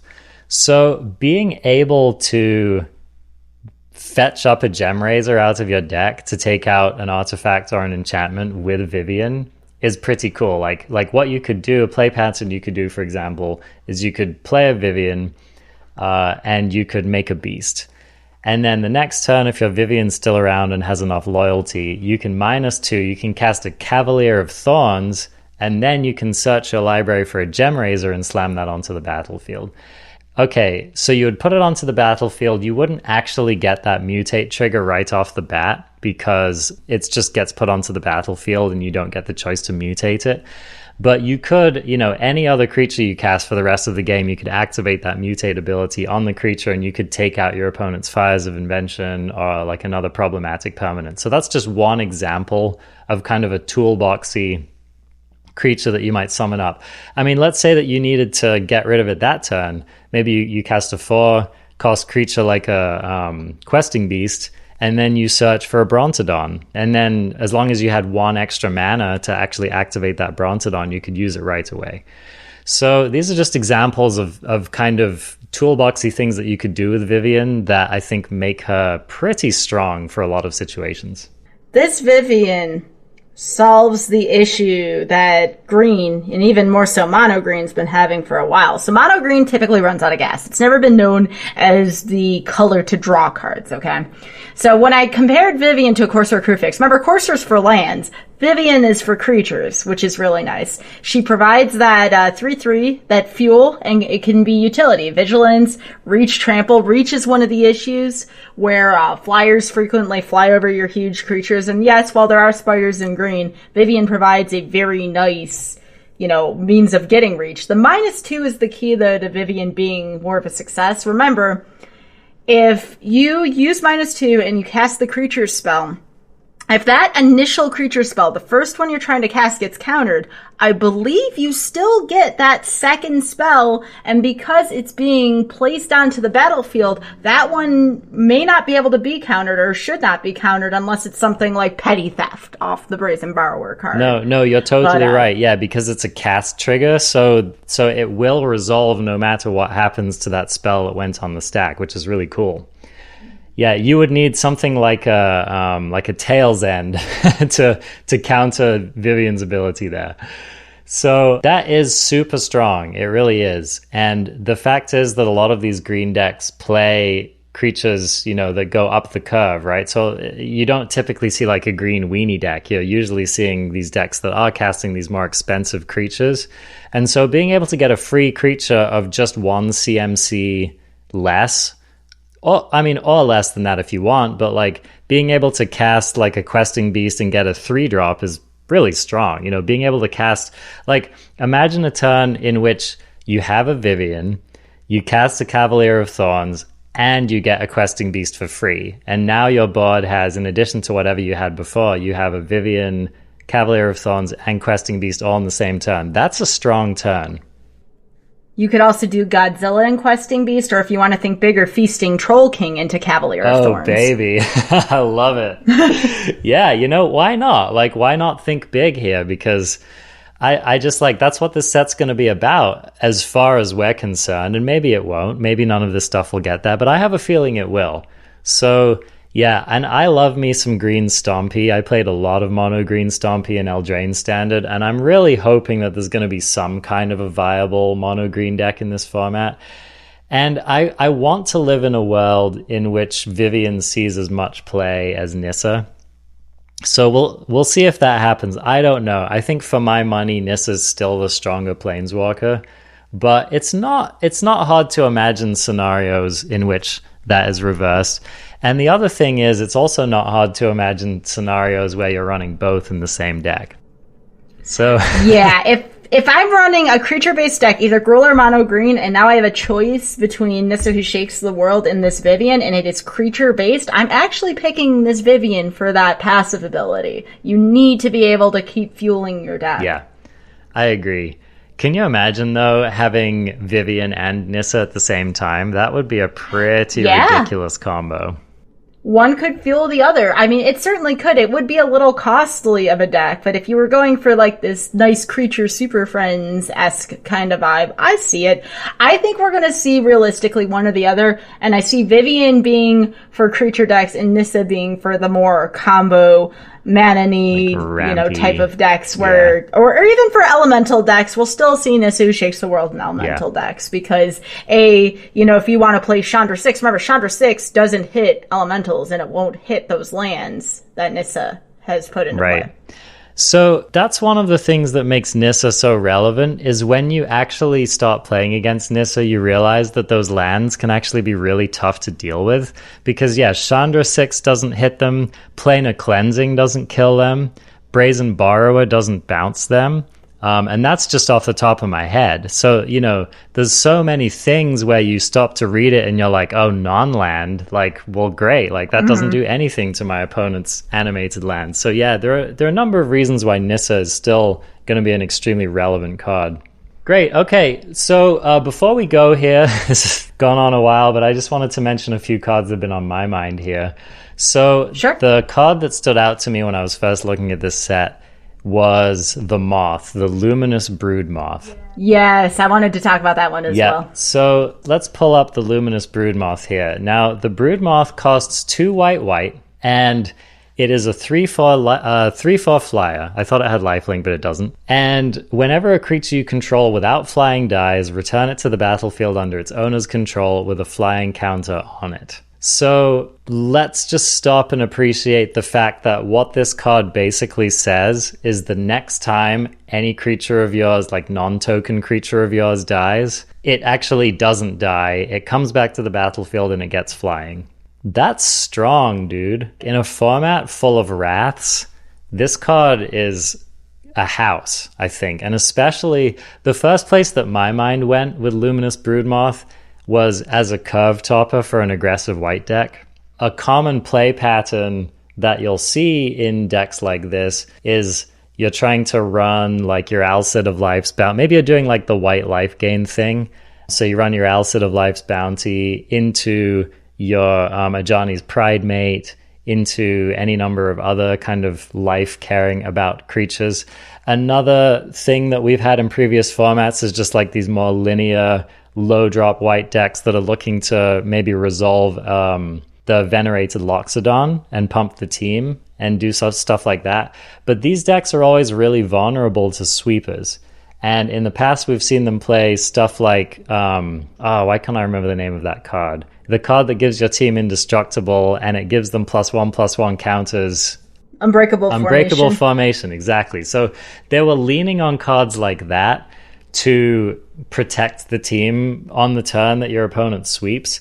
But I could easily see a setup, especially on the play. So let's imagine you're on the play, you resolve a bunch of your cheap creatures, you're getting in there, right?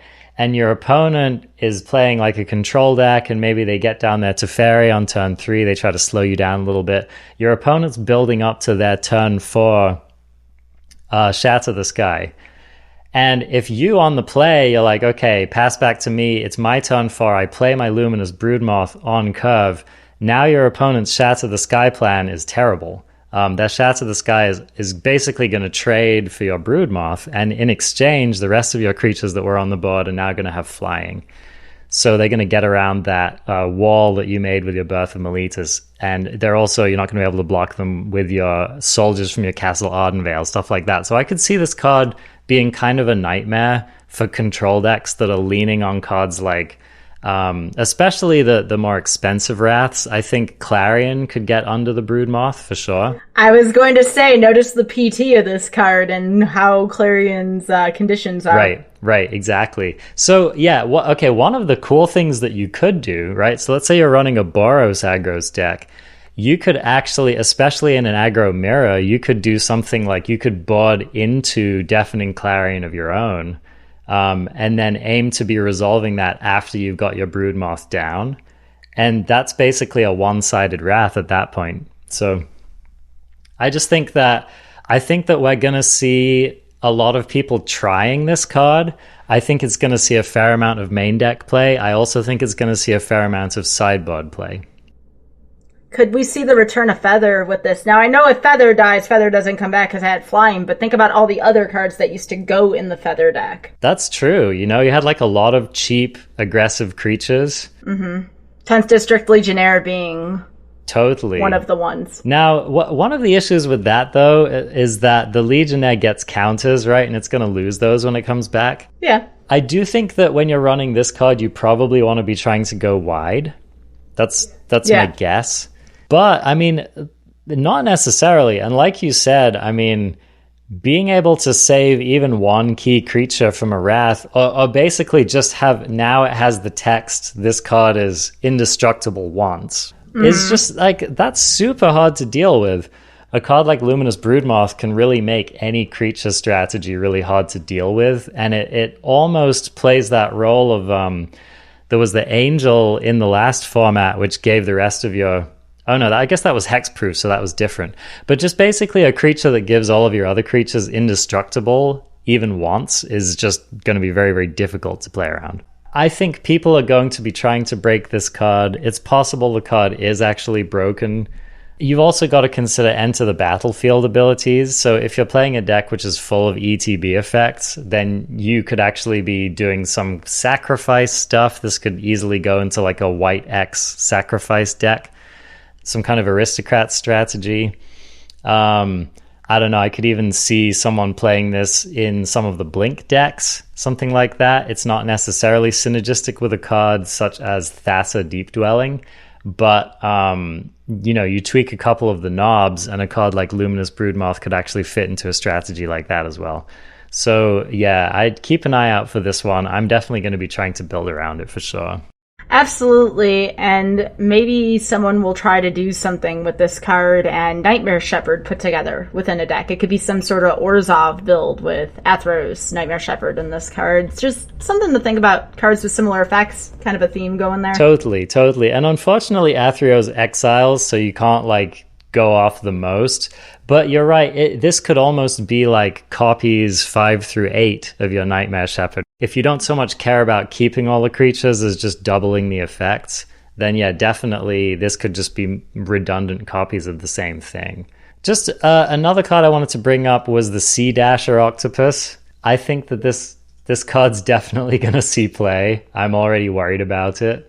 So, Sea Dasher Octopus, 1 blue. It is a 2/2 creature, mutate 1 and a blue. So note that's a very cheap cost. This thing has flash, and whenever it deals combat damage to a player, draw a card. So, that sounds like a certain enchantment I used to know. Yeah? Is this giving you PTSD? Because that's what's happening for me. Oh my gosh, Mono Blue might be back with this card. Yeah. So for any of you who didn't play against the deck we're talking about, it was basically a bunch of 1-mana flyers, blue flyers, and then it played the card Curious Obsession, which basically had the same text on it. Whenever this creature deals combat damage to a player, draw a card. And so the entire deck was built around these cheap blue flyers and then getting the Curious Obsession down and then protecting the creature so you could just draw a bunch of cards, get in with a bunch of flying attackers and win that way. So Sea Dasher Octopus is definitely going to encourage people to try this again. I could see this easily fitting into like a modified version of the Simic Flash deck in Standard, for example. I could also see maybe even like a blue-white Flash deck or Flyers deck, something like that. There might even just be like a mono blue, just another version of that mono blue deck. I think Simic Flash is right on point right now for the current Standard. Yeah. So the only trick with Simic Flash that I see is that the only 1-cost card they've been running is the Sailor, the Spectral Sailor. I think that Simic Flash might be looking for like another blue 1-drop flyer to fill out that curve. And it could be Terramander, and it could be the 2-drop that also adds a +1/+1 counter whenever you play a card during your opponent's turn. Yeah, that's true. Yep, both. Brineborn Cutthroat. Yep, Brineborn Cutthroat. I could also see some people have played in slightly different deck. They've played the Flash Fairy that gets a +1/+1 counter whenever you draw a card on your opponent's turn. I could see a deck kind of running those two together as well. But yeah, definitely the ideal play pattern with this card is definitely to resolve your 1/1 flyer on turn 1, and then on turn 2 you leave up your 2-mana counter spell. Oh, Quench. Exactly. So you leave up your Quench, and then if your opponent plays into it, you quench them, and if they don't, you just flash down your Octopus. Or maybe you don't quench them because you don't care about whatever it is they played, right? And then you just play your Octopus, and you go to town from there. And I'll tell you what, like if you've ever had to deal with a flyer that draws cards every time it connects, that thing gets out of control quickly. So yeah, this thing, I don't know. I'm worried. That's what I'm. Oh yeah, I'd be worried about that too. Another access to Curious Obsession, and this time it's not in 2 colors like they did during Theros. Right. Totally. On the topic of counter magic, I just wanted to point out that there are actually some pretty strong control cards in this set, with Neutralize being the one that stood out to me the most. This is basically cancel with cycling. So this card is 1 blue. It's an instant, and it counters target spell, and you can cycle it for 2 mana. What do you think about this? Well, a counterspell with cycling. Gee, I wonder if control players are going to like that or not. I can't believe this card was made, but in a creature-based set where things are supposed to be like the big bad boogeyman, of course they're going to create a counterspell that can finally cycle. We're going to see a ton of this card. Yep. For any of you who aren't familiar with the play pattern, we've seen cards like this in the past. The last one that I remember was Censor. That was counter target spell unless an opponent pays 1, and it had cycling, I think 1 or maybe 2. Yeah. It's just so dangerous, a card like that, because you have this pattern of if your opponent plays into it, you counter it. And if they don't, and you want to use your mana, you can cycle it at the end of your opponent's turn. It also deals with the classic counterspell problem of what if you're in the late game and your opponent has already resolved threats and you don't need counters, you need answers, and you top deck a counterspell. That's usually a death knell for a control deck, but when you have a cycling counter, you can just cycle it out and try to get something else. I think we're going to see a resurgence of blue control decks. We also see a reprint of Essence Scatter, which is just always like a super efficient, that's 1 and a blue counter target creature spell. So whenever this card is legal, and especially when you have other good counter spells to play, we usually see some kind of a control strategy. Or even you might see people start bringing this in blue decks that aren't control decks, but just bringing it in out of the sideboard to try to tempo out your opponent. So there's going to be a lot of Essence Scatter being cast in this format, and to be honest, I'm not looking forward to it. Actually, in Limited, I'm not looking forward to it either. Like, having your creature scattered in Limited is just such a disaster sometimes. So... It's also the most beautiful picture of Essence Scatter I've ever seen. Oh, yeah. Yep. Seb McKinnon just knocking it out of the park all the time, for sure. And it had to be on a control card. as is his wont, right? Okay, let's talk about another exciting control-ish, I guess control maybe card in this set, which is Voracious Great Shark. We have a counter shark. What do you think about that card? I'm really scared to see how it's going to be applied to the format. I mean, the picture does fit how I would typically feel about it. I don't know how much it's going to change the face of things.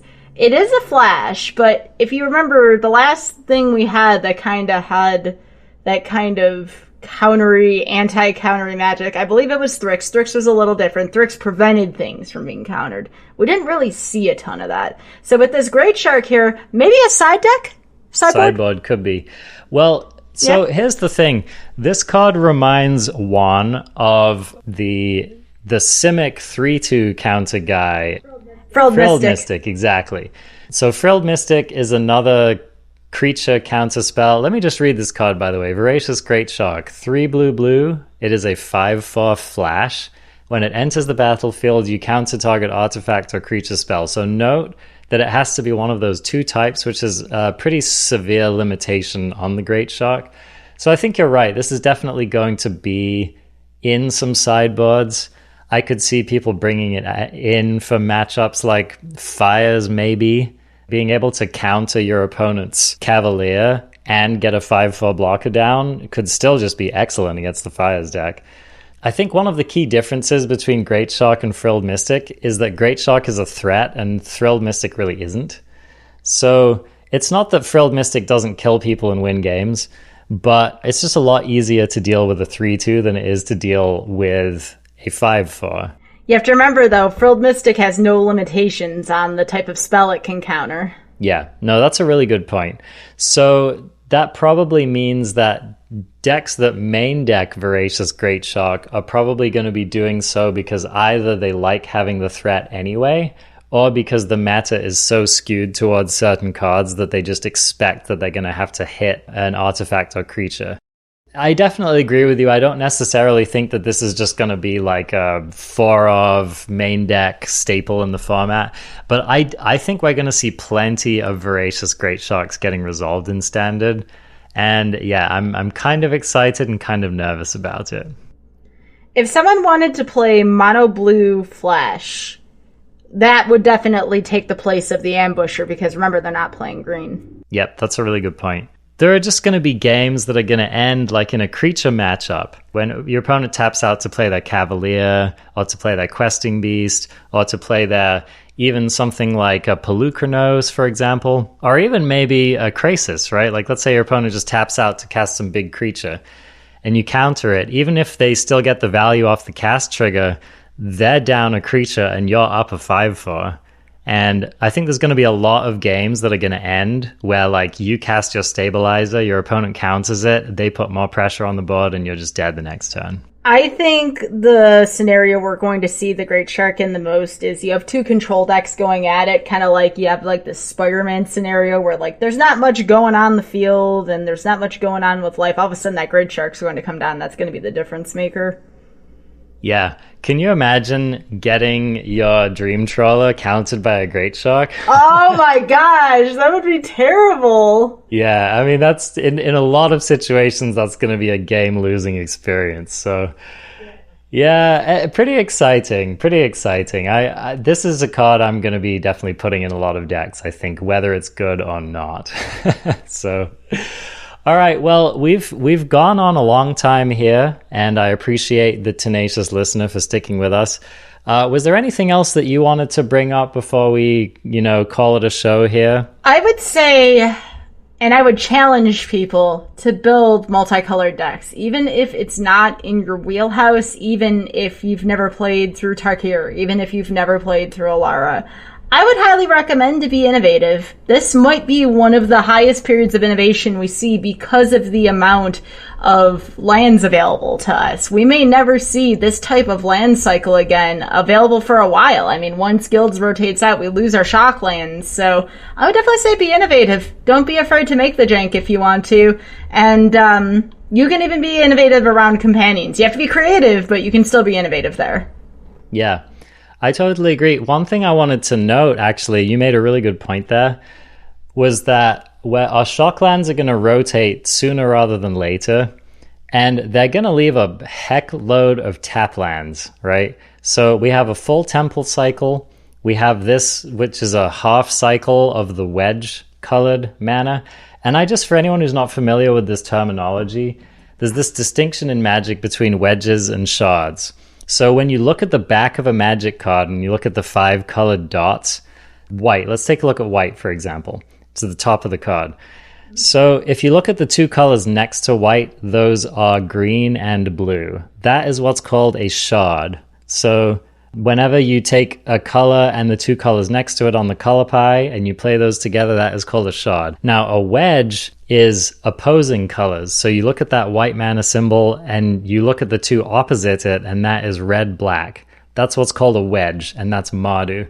So in this set, it's all wedge colors. So the Mardu combination, the wedge combinations we have here are Mardu, Temur, Abzan, Jeskai, and Sultai. So we're probably going to see, I would imagine, maybe they won't do this, but I would imagine at some point soon they're also going to print a cycle of the shard mana. Maybe they won't complete the cycle of the cycling tricolor lands, but they're going to probably do something. They're probably going to introduce another tricolor land into the standard at some point.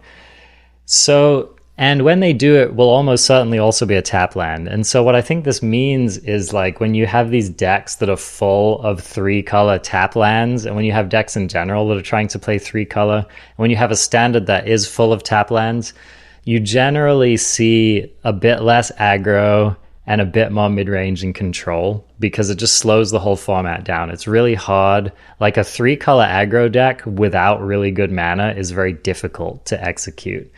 So I do think that we can expect to just see the format slowing down over the next year or so, and just like a lot more kind of dirtily, mid-rangey, big finishy kind of stuff happening in the format. So I think that's definitely something to just keep an eye on and look out for.